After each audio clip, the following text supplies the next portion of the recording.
આજે અમારા ઘરે બની રહ્યું છે સબ્જી રોટી. દેખો આ છે દહીંનું શાક અને દહીં તીખારી કહેવાય એને, અને આ છે રોટલી. મને કારેલાની સબ્જી નથી ભાવતી એટલા માટે મેં બનાવ્યું છે દહીં તીખારી.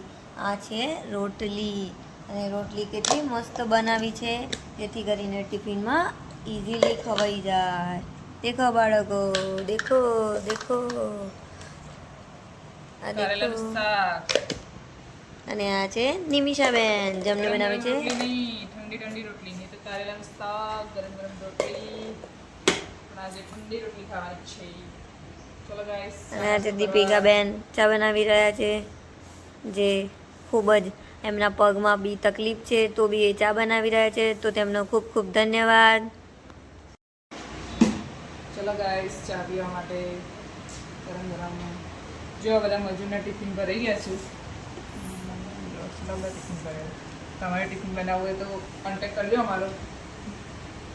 ચા, 2 ચા, દૂધ, નાસ્તાની મોટી મોટી રોટલી. ચલો ખાવો તો આવી જાઓ.